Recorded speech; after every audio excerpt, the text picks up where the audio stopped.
parece no futebol brasileiro que o racista é sempre o outro.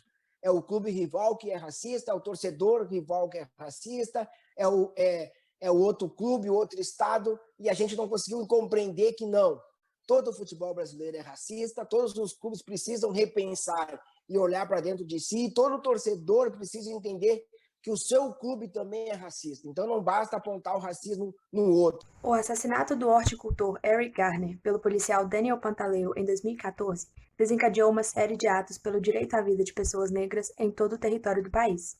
No mesmo ano, após Pantaleo ser inocentado, os jogadores do Cleveland Cavaliers entraram em quadra com camisetas estampadas com a frase I can't breathe, últimas palavras de Eric Garner, pai de 6 filhos e avô de 2 netos. O papel dos esportistas, dos atletas, principalmente os atletas de renome internacional ou de força nacional muito grande, é fundamental quando a gente toca em pautas sensíveis como o racismo. Aqui no Brasil, e acho que em qualquer lugar do mundo, eles são formadores de opinião, né? Eles são exemplos a serem seguidos. As crianças querem ser como eles, né? Eles são exemplos de perfeição não só física, mas perfeição de atingirem um sucesso, de atingirem status. Então, tudo que eles falam, tudo que eles tocam, né, meio que vira ouro, meio que reverbera. Então, o papel deles abraçando uma causa como essa é extremamente importante. Em 2016, temos o marcante gesto de Colin Kaepernick e Eric Reid se ajoelhando durante o hino dos Estados Unidos em protesto à brutalidade racial e desigualdade. Os dois foram suspensos pela NFL e Kaepernick não teve seu contrato renovado após o fim da temporada, não encontrando um novo clube desde então, ainda que apresente números que apontam maior efetividade do que outros quarterbacks empregados. Mas seu legado permanece. Nas manifestações de Black Lives Matter, que estouraram por todo o mundo em 2020, milhares de manifestantes se ajoelharam em silêncio com os punhos levantados. A manifestação antirracista que começa com esse acontecimento aí do Colin Kaepernick, ele vai ser marcante por conta de ser uma manifestação antirracista em relação ao racismo como fenômeno social, porque o que a gente tinha antes, né, era assim, algum jogador sofre racismo, algum atleta sofre racismo, os clubes se manifestam, os atletas se manifestam, e era muito nesse sentido. E esse ato do Colin Kaepernick, né, e aí que ele não toma esse ato sozinho, né, ele toma acompanhado junto com o Eric Reid, que eles dois se recusam a ficar de pé durante o hino nacional dos Estados Unidos antes do início de um jogo, em protesto aos assassinatos, né, de homens negros pela polícia dos Estados Unidos.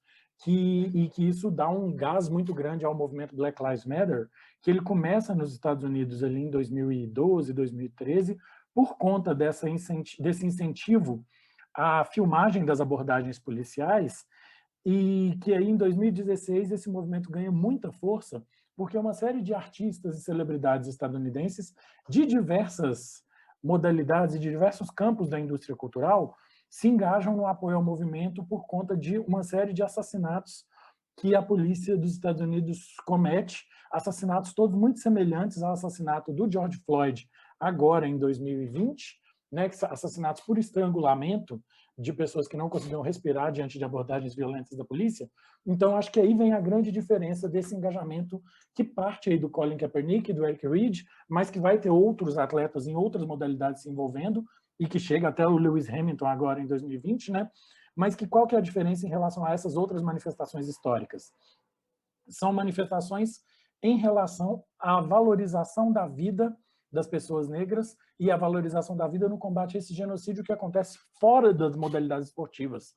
Então, acho que por isso que tem esse grande diferencial dessas manifestações que começam em 2017, 2018, a partir dessa explosão do Black Lives Matter em outros lugares da indústria cultural. E quando o Colin Kaepernick e o Eric Reid eles fazem esse protesto, a primeira reação que se tem é de boicote a eles. E de onde parte essa reação de boicote? Ela parte da própria NFL, né, que vai suspender os 2 jogadores, vai impedi-los de jogar, e quando eles estão impedidos de jogar, eles perdem patrocínios, visibilidade, entre uma série de outras questões ali. E há um movimento de boicote na sociedade, no sentido de pessoas queimarem camisas dos times. George Floyd era pai de uma menina de 6 anos e foi estrangulado até a morte pelo policial Derek Chauvin, mesmo após repetir que não conseguia respirar. No esporte, vimos o automobilista Lewis Hamilton, os jogadores da Bundesliga Jadon Sancho e Marcus Thuram e o ex-jogador de basquete Michael Jordan abraçarem publicamente a causa, além de muitos outros.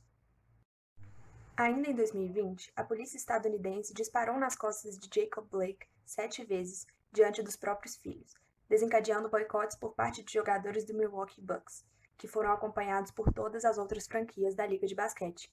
A ação ganhou força e paralisou também a MLB, Liga de Beisebol, a MLS, Liga de Futebol, e adiou as semifinais do torneio de tênis de Cincinnati, em que Naomi Osaka, um dos principais nomes da categoria, desistiu de competir.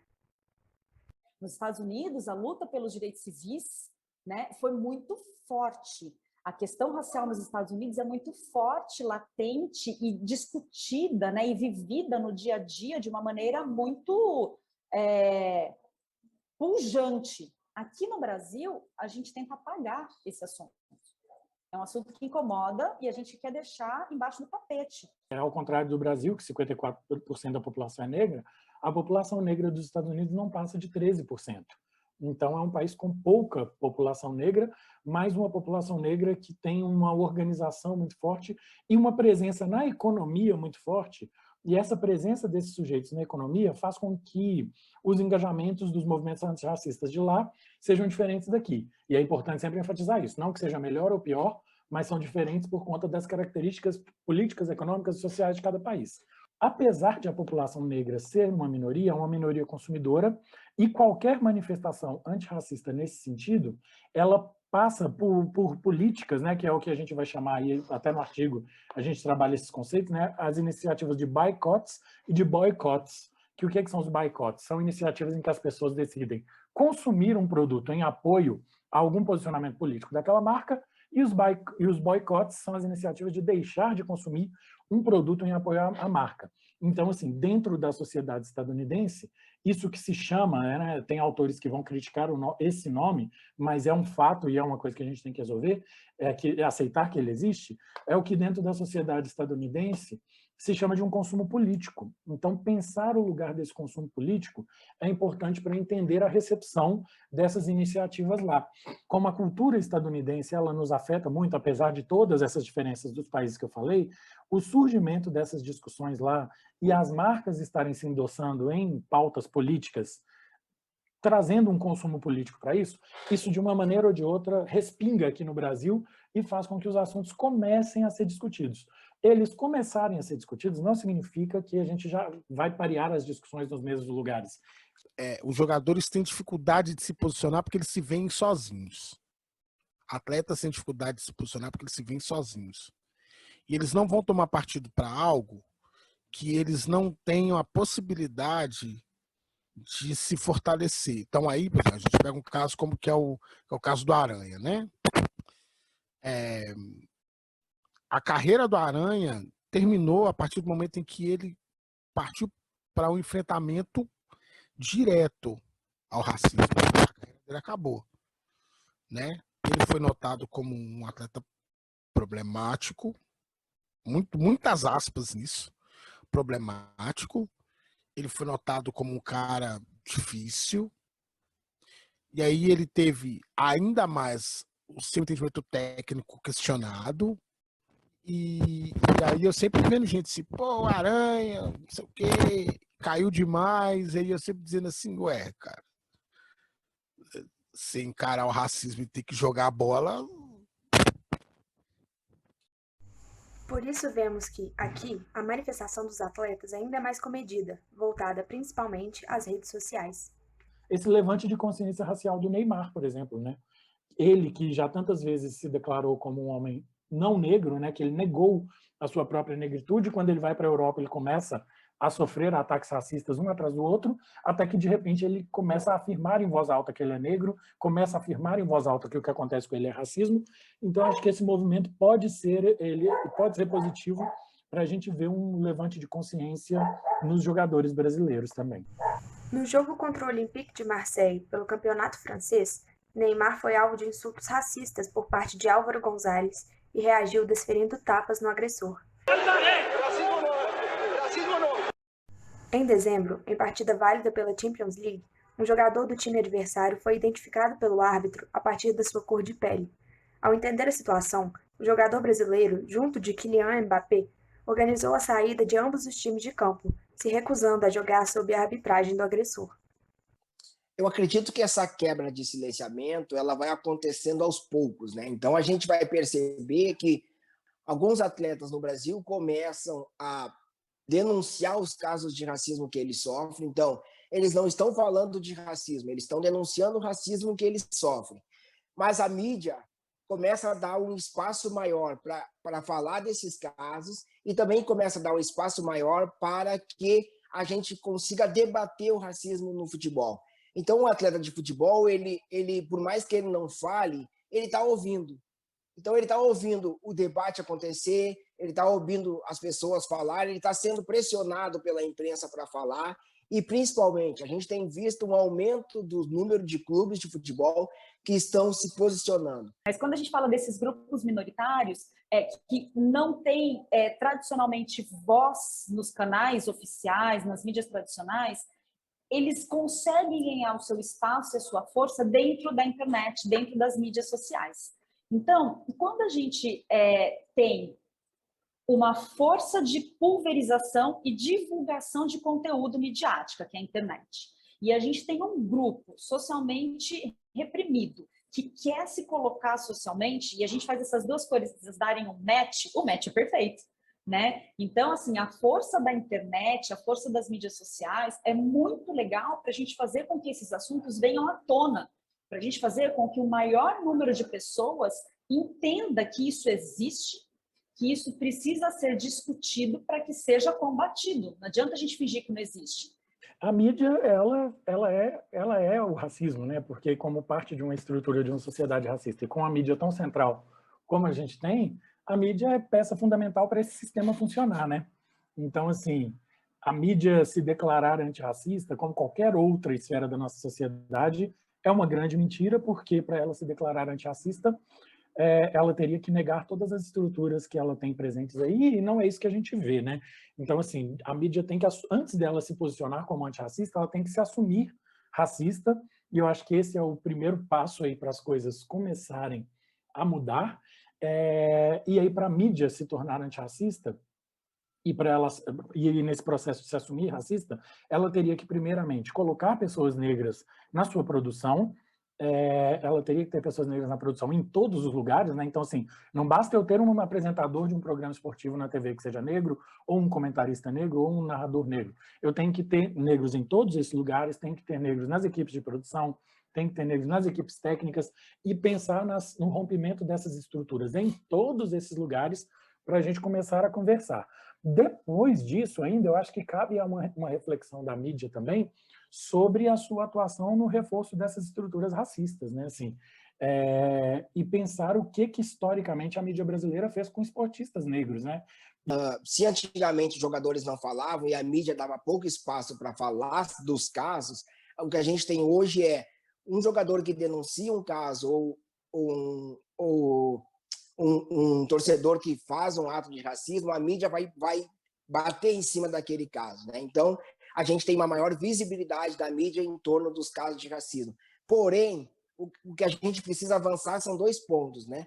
A mídia ela fala muito do caso e não vai trabalhar o desdobramento desses casos, porque aí, quando tu fala do caso, tu vende, né? Então, é uma mídia que ainda está preocupada na venda do jornal ou no clique, e aí, por isso, fala muito da notícia em si, do caso. E a outra questão é, a gente precisa aprofundar esse debate, né? A gente não pode mais tratar cada caso de racismo como se fosse o primeiro. É preciso olhar para trás e entender que os casos de racismo são comuns no futebol brasileiro. Então, a mídia precisa se colocar nesse lugar. As atuais manifestações, né, antirracismo, lembrando muito das questões raciais no esporte, elas são extremamente importantes e é muito legal a gente ter isso vivo atualmente, mas elas não são as primeiras, né? Isso tudo começa num passado muito anterior. Se a gente for olhar, um dos expoentes, um dos casos assim muito importantes que a gente sempre lembra é o caso do Muhammad Ali, do boxeador, né, que ele não queria lutar na Guerra do Vietnã, olha como é lá atrás, né?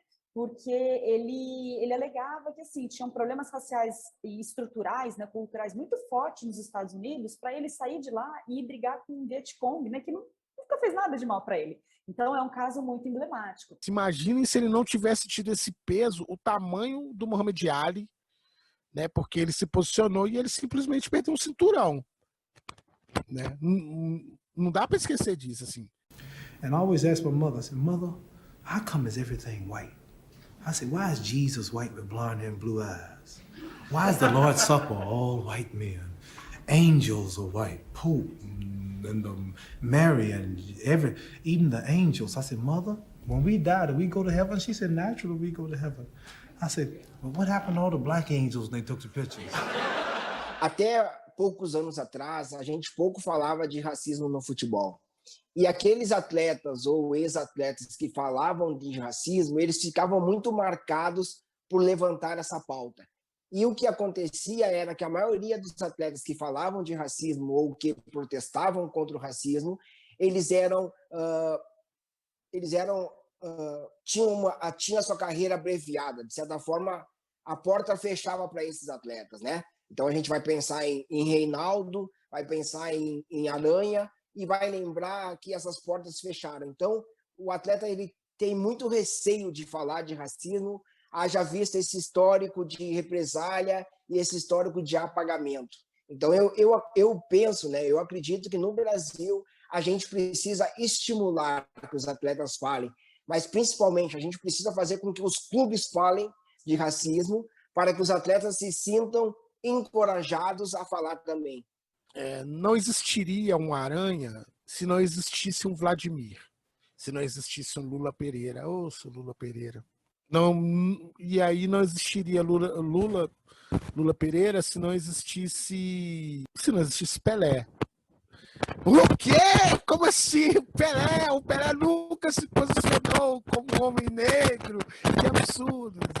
Olha, jogar bola na década de 60 e 70 e consolidar uma carreira internacional para um homem negro já é um posicionamento no mundo incrível.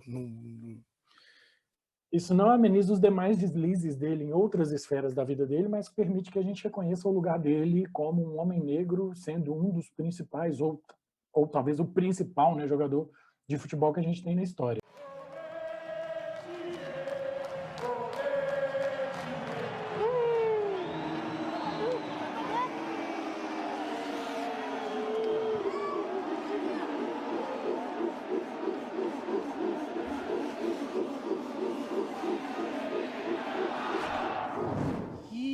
Vai ficar quietinho agora, é? Vai na onda da torcida, meu. Ninguém vai te notar.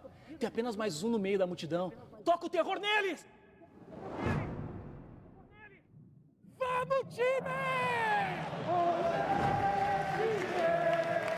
Em 2014, logo após aqueles casos de racismo com o Márcio Chagas, o Tinga e o Arouca, eu fui pesquisar o histórico dos casos de racismo no Brasil e as consequências desses casos, né? As punições para cada caso de racismo.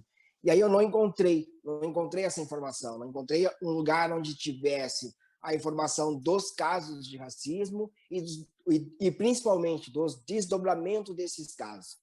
E aí eu resolvi criar um perfil na internet chamado Observatório da Discriminação Racial no Futebol, que era justamente para monitorar os casos e acompanhar o desdobramento desses casos. Haja vista que muitas vezes, quando eu vou dialogar com pessoas ligadas ao futebol, muitas dizem que não vão fazer nada em relação ao racismo porque não acontece nada. Então era preciso, né? Era preciso ter um lugar onde a gente pudesse apontar os casos e o desdobramento desses casos, para mostrar que mesmo que a percepção seja que o racismo não tem consequência, ele existe uma previsão de punição e existem casos punidos pela justiça esportiva.